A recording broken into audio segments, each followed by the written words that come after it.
Namaste, Paramashanama. This video is going to be about spiritual cleansing. Yes, I have my lab coat on. I'll be working in my lab today. I got some potions to finish up. But I want to take this opportunity and express to you guys things to consider for this new coming year for spirituality and cleansing. Something that's not postulated enough in our community, and I think it is, but sometimes we kind of forget, or we think everyone remembers to do so. So I'm just gonna freshen you guys up a little bit, and hopefully this will bring the greatest benefit and the greatest good should blossom. So a lot of you guys are focused on herbal baths, doing your floor washes, your herbal baths, etc., and you're focusing on the physicality of things. If you begin to think of things in life in the triad, which is three: body, mind, and soul, and you use this method of three on just about everything. So you guys want to clean out your homes, your bodies, etc., externally, but are you considering cleaning your internal body? So if you're going to clean out your house in and out, don't you want to clean this house in and out? So that's cleaning the body. Now let's talk about cleaning the soul, which is we sometimes harbor feelings and emotions towards other people, and we hold grudges and anger and all that stuff. So if you want a great new year, and especially since we're going into 2020, and in our academics of hermetics, etc., the 20th card, or the arcana from the tarot card, is the card of judgment. So if we're going to be judged, let's kind of clean off some of this nasty negative residue, not only in our homes and our offices and our cars, but our temple, this holy thing, this machine we call our body. So in our soul, we want to be able to forgive. So then the new year begins wonderful. Let go of those old grudges, and truly forgive from the heart. One of the best methods is to find the love for that individual, something that they've done or they do that demonstrates love, and focus on that and appreciate that in gratitude. And that heals the soul. That's one thing the soul doesn't have to contend with. So think about that portion of your cleansing process for this new year. The third piece to it is your mind. So we're cleaning the body, now we're considering cleaning the soul, and now we have to clean out the mind. So you have a lot of paradigms, a lot of thoughts and beliefs that don't serve you. They may have served you the years before, but we're going into a new year, so it means a brand new start. It's like hitting this restart button. Boom, boom. So let's look at our beliefs. Let's look at what we think and remove those things that don't serve us. So if your mindset is, oh, I'm no good, you got to get rid of that. That has to go out with last year. If you tell yourself, I'm B-R-O-K, I'm not going to finish the word because it's vibrational, then you'll live that. And you're dragging that into your new year. And you don't want, that's what you don't want. You want to get rid of those thoughts. You want to have a mindset in prosperity and abundance. the only way to draw abundance and prosperity into your life, you could do all the magic. I just saw Madre Agua posted, she's doing this big money jar, drawing money jar. And that works, it has its effects. But that is in physicality. And you're drawing into the spirituality. But if your mind is still set in BROK or not worthy enough, and I don't live in abundance, and I don't have enough, and there's never enough, which is all basically shortage, then you will manifest that. And that mojo that Madre Agua made, it's quite beautiful if you see this, won't have its potency. And that's what you want. You want something that's potent when it deals with drawing financial abundance. So let's change the paradigm. Let's be grateful for the things that you have. When you are grateful for even the roof over your head, small, big, large, 5 bedrooms, 2 bedrooms, studio, that energy, when you're grateful for that, the universe aligns different things for you and says, okay, now they've appreciated this so much, they love this space, they love their car, they love their job, they love what they do, and the universe says, now it's time to grant more.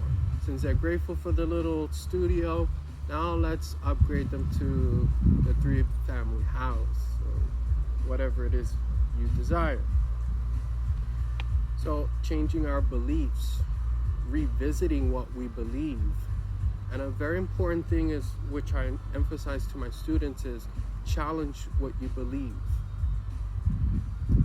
Is your belief a truth that only you exist in?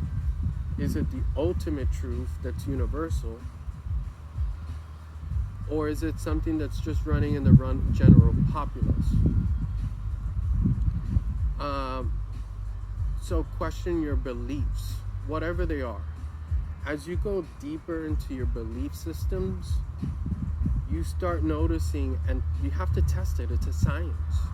You have to put it into practical analysis. When you can do that and test your beliefs and see what works for you and what doesn't, you get rid of what doesn't work and you bring in the good stuff.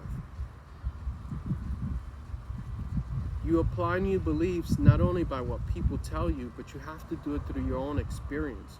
Because I could tell you, oh, drink this tea and it's going to make you wonderful, or this one, etc. You're taking my word for it. You haven't experienced it for yourself, so experience your belief. That's part of the test of life. So clean out your mind, clean out your soul, clean out your environment, clean your body. These are all great practices for this coming new year. So that should kind of be your challenge for this 2020 coming up.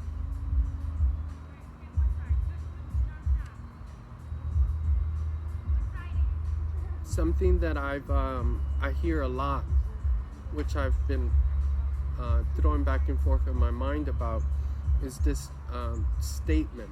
So I'm going to bring it up here. You hear a lot of new jacks, I'm going to call them. Yeah, I'm from the old school, so we call you new jacks or newbies. And you guys says, I'm a spiritual being having a physical experience. Well, that is true. I've known that to be true. But what does that mean? And have you ever asked that individual who postulates this statement, what does that mean? What does it mean to you? How do you live this concept? Because you're that thought, I'm a spiritual being, spirituality, living in a physical body, physical reality, and you're merging them to one. Well, what does that mean? What does that mean to me? What is all this? And so you begin to question what is spirituality and what is reality. reality is quite funny. I'm going to use the word funny because the reality that one individual has is not my reality, is not everyone else's reality. And the more a statement or belief is propaganda, it creates a vibrational frequency and a stability. For instance, back in the days, we says, black people couldn't be wealthy, could not own anything. These were thoughts, and they postulated and had a very strong frequency. And then came a time when that frequency was broken.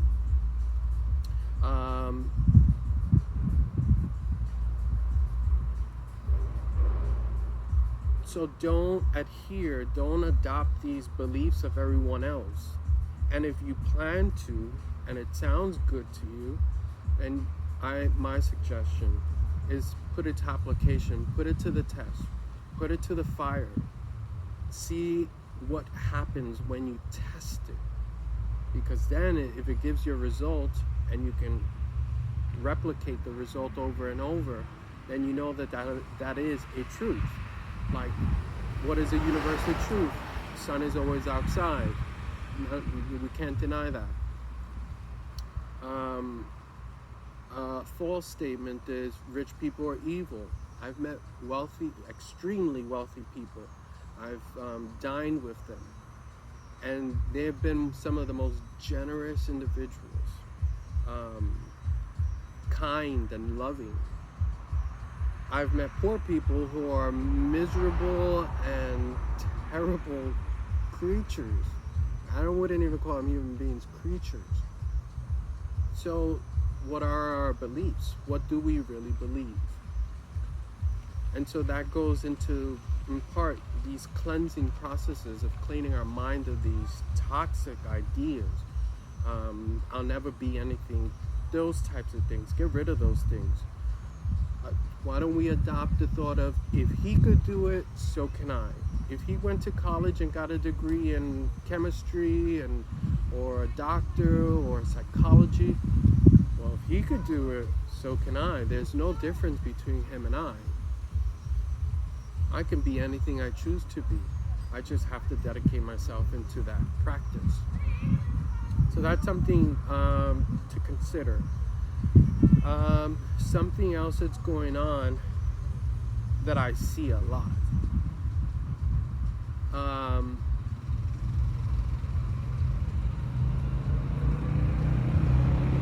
I'll let this character pass by.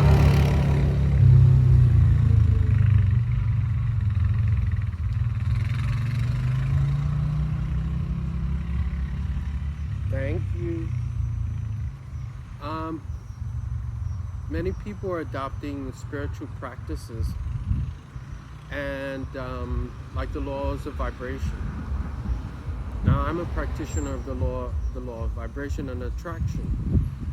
I spend a lot of time studying it scientifically, spiritually, and everything in this reality is a song.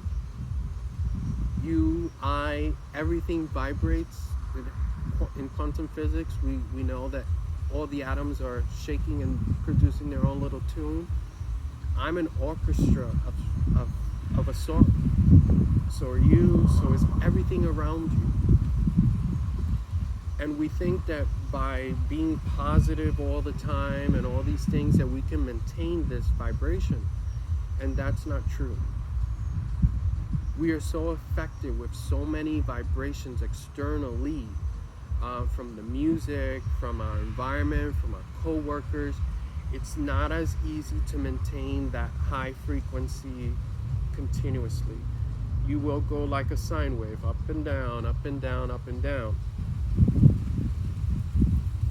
And you have to learn to ride the up and down.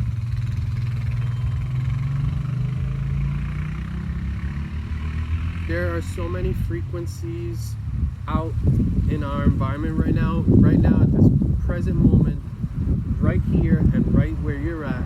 Sigourney Weaver is killing the alien. The Golden Girls are having a joke. It's everywhere because it's a radio frequency that's transmitted everywhere. The key to it, and how would I see, the Golden Girls in front of me or Sigourney Weaver, is I would have to tune in like a radio or TV receiver and tune into that frequency. And that's done spiritually through certain disciplines and practices to channel yourself and connect to a frequency or like a TV show that you desire. So if I'm not interested in watching the Golden Girls today, I just change the dial.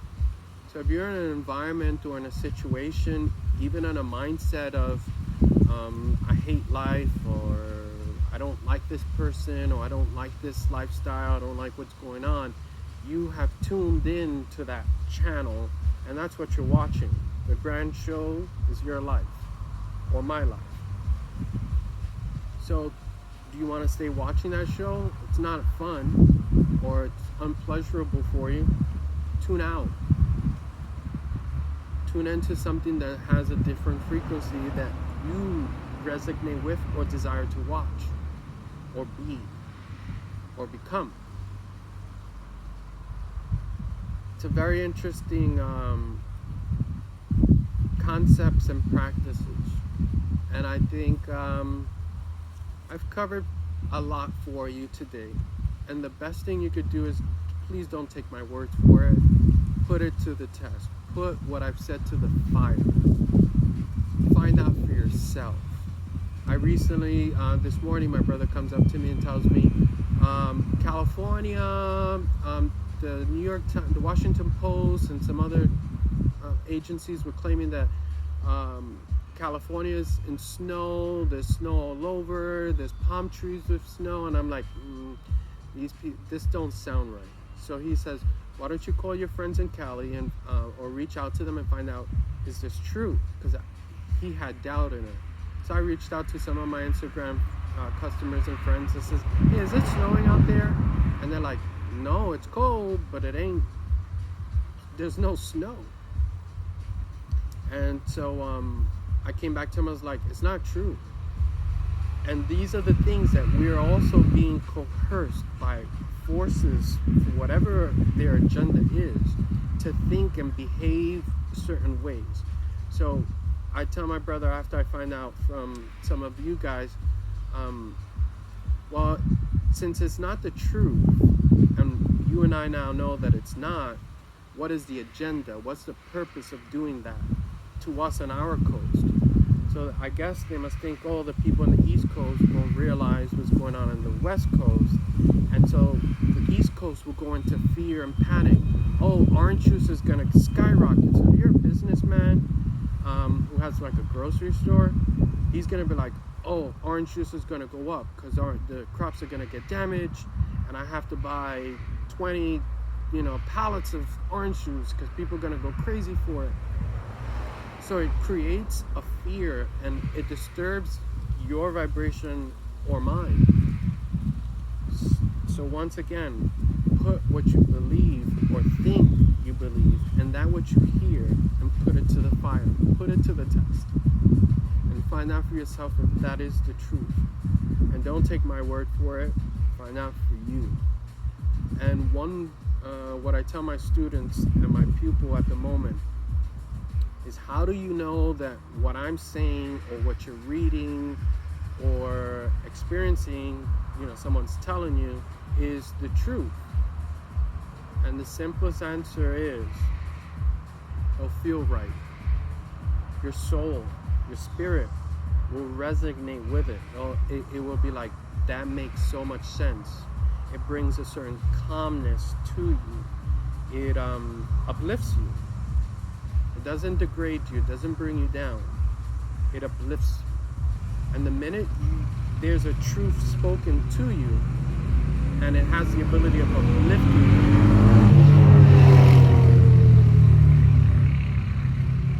then follow that path, because that's where the truth lies.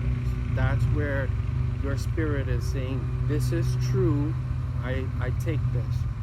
And we have to be very careful. I was talking to my pupil the other day. We were having a conversation, and I learned this from one of my mentors.